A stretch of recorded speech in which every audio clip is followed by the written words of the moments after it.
Yeah, it's Steve from Rockport. I think they got to keep Booty. He's doing real good. I'm a big Booty fan, so let's keep him. Wow, Steve on from Rockport. Listen, I like Keagan Booty. I didn't think he'd be here at this point. I thought, especially when the A.J. Brown thing went down, I thought for sure he was out. He's still here. I'm in the mindset now, just keep the guy. This is from today. I mean, look at this. Just absolute dog out here. We've seen him with big splashy plays like this during the regular season and otherwise. I like this kid. He's still here. Keep him, yes? In the take it for what it's worth camp, he's been the best wide receiver in camp. Yeah. He's been better than A.J. Brown. He's been better than Romeo Doubs. If he's got something to prove, he's proving it right now. I'm with you. They should keep him. A.J. Brown insurance. I'm not in the business of taking weapons and receivers and known commodities away from Drake May. This entire offseason has been about helping the young quarterback. Taking Keagan Booty off of the roster does not help in any way, shape, or form. Keep him. This seems pretty obvious. I agree. I agree with you fully on all fronts, but I will just say I think there is potential that a lot of what we're seeing out of Keagan Booty and Demario Douglas is something I mentioned yesterday. I know you weren't with us, Matt. Maybe this is, hey, show the new guys how it's done. You know the system. You already have a rapport with Drake May. Show them what we like to do here, and then maybe as training camp rolls on, you're going to start to see more of those other guys once they get familiar with the system. But the fact that he can do stuff like that against an all-pro safety in Kevin Byard, and he still looks good, he still looks like he has a good rapport with Drake May, you don't trade guys like that. You don't take away from your young quarterback. You don't take weapons away, you don't worsen his protection, all that stuff. If there's something that can help him get better, you keep it, you don't screw with it. Don't mess with it. Keep him on the roster. Yeah, he's been the best player at camp. Multiple reporters saying he individually and Drummond Jones, they think those two right now are the best at camp. If I had to make a choice, and it's like you have to lose one wide receiver, I would trade Mac Hollins. And I know, I love him. We all love him, right? Wow. Big target. It's just that he has no guaranteed money, and I don't know. Like, if he can play tight end, great. If he can play that slot. So what I'm trying to say is you don't take away from Drake May. As you said, figure it out, right? But if you had to move on from one, it's not Kyle Williams. You can't give up on him with a second-round pick. And Douglas, like, what's he going to net you, a 5th or 6th round pick? By the way, who was the best wide receiver at camp last year, Keagan? It was Mario Douglas. Everyone thought he was going to be the number 2 guy. He was really a gimmick player. But he gave you something that you didn't have on with any of the other receivers, and that was a guy who could give you yards after catch. And he was their best deep threat last year. I know everybody thinks it was Keagan Booty. Remember, on a 4th down, he tried to go like this. I know. It's just that they can't trust him. Just because he's an annoying player and he doesn't quite get it doesn't mean he's not a good player. It's one of those things, though, guys. Let's not overthink it. And they have too many X receivers if you keep both Booty and Mac Hollins. I don't care about that. I want that room to be as talented as you can make it.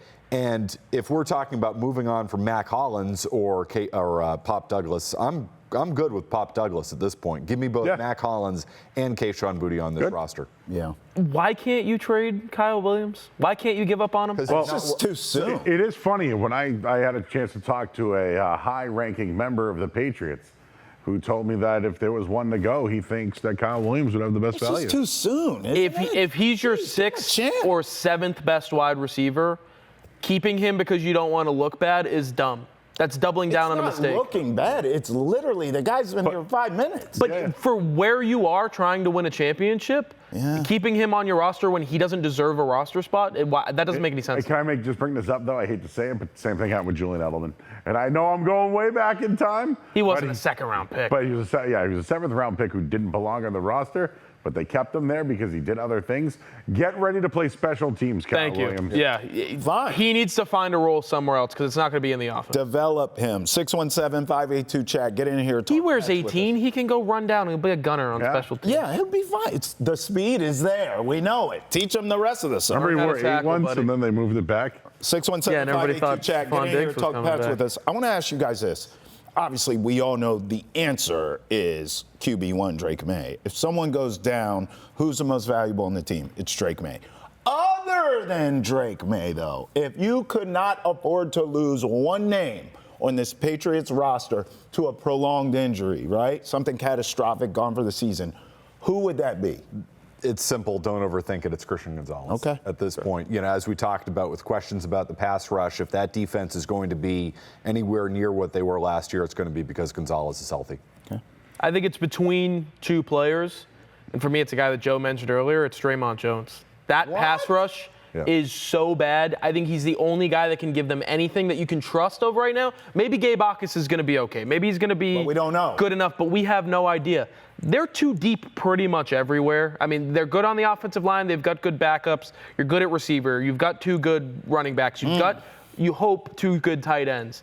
Defensively, it's different. The interior defensive line is good. Your secondary is good.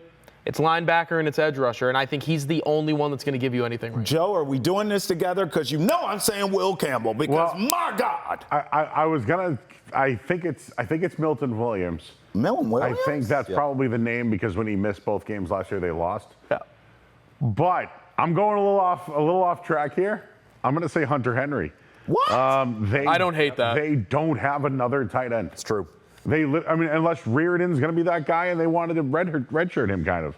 So, if Hunter Henry goes down, who's playing tight end? Mac Hollins. Reggie Gilliam, and no one's catching any balls. Mac Hollins. Travis Thomas is playing tight end. I hope No, for real, bro. We're losing everything. What I'm trying to say is they're short.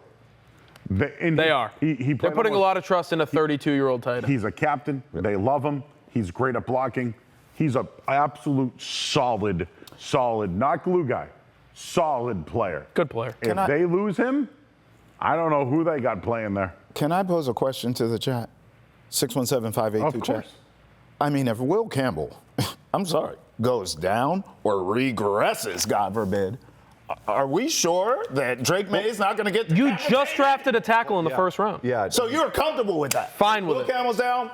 I feel like you forget where I'm at on Will Campbell. I think he's their sixth best offensive lineman. He's a left guard. He's a guard. If you want him to be at his best, it's as a guard. But you just signed Elijah Vera Tucker. Mike Onwenu's been there for 7 years. Vera Tucker gets hurt when the wind blows. But right now, today, when they're both healthy, he's a better player. And I think they've drafted well. Like, we'll find out, but they got a kid from Texas A&M this year that they Crownover. They have the kid from Missouri last year that you mentioned. So they have like guys who can play the tackle position. They moved on from Vidarian Lowe, right? They moved on from these guys. So they might be a little weaker there, but adding the first round pick, there should be expectations that if Moses or him go down, he's starting right away. You see, I think what you're getting at, Travis, is kind of a bigger picture question. Do they actually have a left tackle? Right. Yes or no? Fair. That is the number one question I have about the Patriots moving forward. Is it Campbell? Is it Lomu? Do they not have a guy? Right. When Campbell got hurt last year, they really didn't miss a beat. You could argue they would Darian Lowe, baby. benching Will Campbell in the Super Bowl because it was that bad. It was terrible. So I hear what you're saying on that. I just think it's a bit of a different way we have to pose the question. I'm just looking at it from the standpoint, we sit up here and we talk about the weapons. We just did this with the wide receiver core. You made the point of you don't take weapons away from Drake May, and I agree. And we're all, I think, happy with the run game with two decent running backs here. But we got to protect the kid. And everyone's telling me Will Campbell's the guy and he's been working on this. Joe just spent 10 minutes earlier last week telling us the offseason and who he's worked with and this technique. Yeah. I thought Joe was going to get up and pancake me, okay, to demonstrate. So everyone's telling me this kid Will Campbell's so great. And I'm looking at it, if he regresses or gets hurt, that's going to be a problem for Drake May. But you guys are saying don't worry about it. I am worried about it. Losing sleep at night. It's only because they put an asset at the position because they worry about him. I'm losing my mind. I also just think that they're, as much as we think Drake May is going to sling the ball around, I think they're really going to be a run-first team. That helps an offensive line. And that sets up the pass, right? And this is what I mean by I said it yesterday. I'm going to double down on this take. You ready? Do it. A.J. Brown does so much on the football field that it takes away half the field, right? The linebacker is going to shade over there. The safety is going to shade over there. And so whatever he does on that side of the field, there's going to be so much movement going on over here out of the backfield. Drake May is going to have so many options. They want him to be faster so the defenses can be now, oh, well, there's Brown, ball man, right? Like they are in Dobbs. This is why I think he's going to help the most. Yeah. He can play inside, outside. He can go out. He can do so much.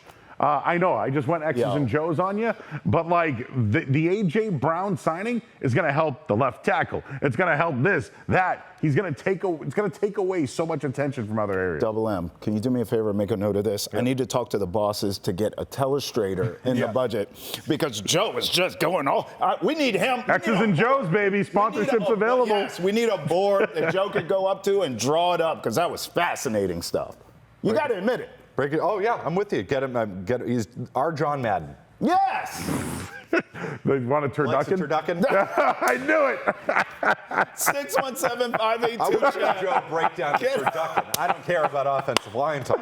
Break that down for me. Get in here, talk Patriots with us. 'Tis the season. I mean, honestly, it's football season. Once camp starts, it's football season in our books.